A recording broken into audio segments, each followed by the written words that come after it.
Hi, I'm Josh Worsham, and today I'm going to, with the help of Dylan Levechi here, demonstrate the proper procedure for bench press.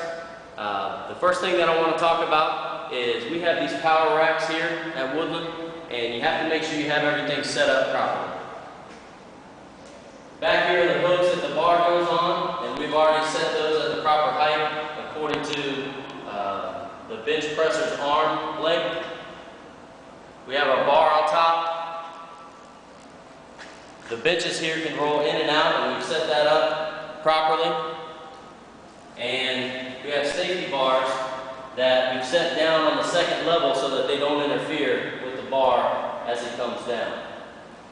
The bar is 45 pounds. It's a standard Olympic bar. That's what most gyms will use for bench press.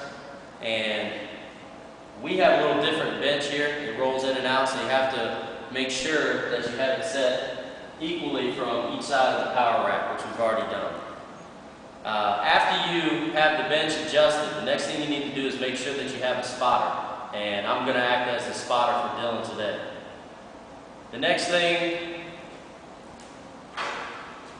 that you need to do is get the proper hand placement. And there's lines on the bar to help you adjust your right arm and your left arm at the same level. Dylan, go ahead and get your grip. And what's important with your hand placement is to make sure that you balance the bar properly. If you have one hand over here and one wider, you're going to have an unbalanced bar, and you're probably going to drop weights off the side or injure yourself. So make sure that you have it balanced, and you have to take the bar off. Go ahead and take it off and bring it down and check the angle of your arms, okay? If your arms are very wide out here, then you're going to not be as strong as you potentially could be. If your grip is too close, then you're risking injury to your shoulder. So you almost have to bring it down with no weight and see if it's comfortable, have somebody check it, make sure you have a good grip before you can finalize your hand placement. The next thing that you need to do is make sure that you have a good grip on the bar, okay? If you have the bar gripped too close to your wrist, you're going to get some wrist pain. If you have it too close to your fingers, you possibly drop the bar. So in the middle of your hand, make sure you wrap your thumbs around the bar, which you'll see Dylan do. The next thing that we need to do is talk about the lowering and the raising. Okay, go ahead and grip the bar, Dylan. After you bring the bar up, make sure you have it under control before you lower it. And then as you lower it, it should go down nice and slow under control. Okay, just underneath your nipple line. Okay, and then raise the bar back up straight. Don't let it push back towards the face. Make sure that it's under control.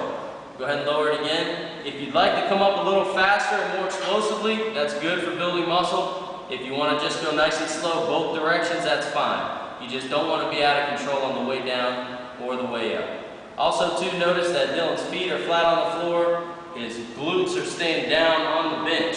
Okay, that's very important. Also, too, keeping your back down on the bench. Okay, you need to make sure that you do all of those things because all of those things prevent injuries. The next thing that we're going to do is just let Dylan warm up. So I'm going to have him do about 10 reps with the bar, just working on form. Okay, he's a strong kid. He can do a lot more in a warm up, but I think it's important no matter how strong you are to warm up with the bar first. So after he does about 10, have him rack it up.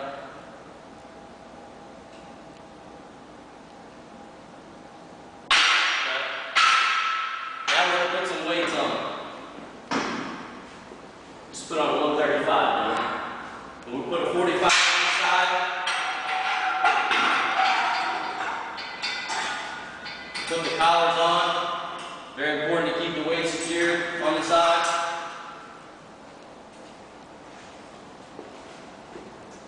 Now we'll have Dylan do a warm up with a light weight. And this is a light weight for him. You have to decide what's a light weight for yourself through very careful trial and error. And I'll have him do 10 reps, getting good and warmed up. And this is a weight that Dylan can probably do 40 or 50 times if he needed to.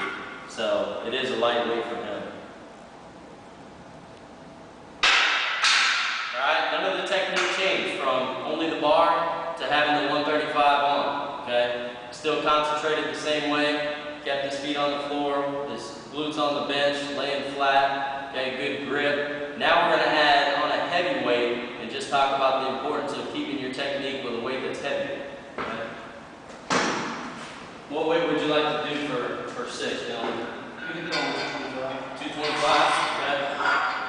We're going to add another 45 on your form, which will be a total of 225 pounds.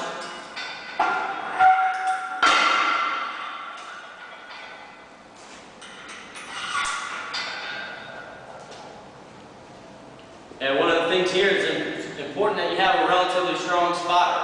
I'd be able to pull this weight off of Dylan if he got injured or something. Once you go to a heavy weight, you need to make sure that you're spotting very, very carefully, more so than on a warm-up where you don't have to be quite as careful. Also, too, with a heavy weight, you may want to give the lifter a lift off. Would you like a lift off? Okay? Just help him lift it. 1, 2, 3. Just stay close by the bar in case he needs you. I like one hand over and one hand under. Okay, all his form is still good. That's 3. Come on, 3 more. 4, 5, last one. Give as little assistance as possible. Help him right. Good set. Okay. Now, lastly, I'd just like to talk about some of the important things that you need to know to go along with bench press. Okay. Bench press works the chest and the front of the deltoids, and you can get a muscle imbalance by continually doing it without doing other exercises. So make sure that you do other exercises that work the back of the shoulders, the rear delts, which include military press or bent over ropes. Would be 2 good examples to avoid muscle imbalance. Also, too, you need to find out what your max is, the maximum weight that you can do one time. Okay. Once you do that, it gives you a better idea of how much weight you need to use on all different numbers of reps that you're doing, or repetitions. And finally, I want to finish by talking about some common mistakes on the bench press. Unracking the bar with bent arms, or taking it off and just letting it go down right away. Okay, a common mistake. You need to unrack and have your elbows locked out, have everything under control before you ever bring it down. Second most common mistake is pressing back towards your face. You need to press the bar straight up. And the last thing is, people a lot of times will push their glutes or their backside off of the bench up high, which can help you get the bar up, but is a risk for injury and just improper way of doing the bench press. I hope this helps you, and we'll see you next time. Bye-bye.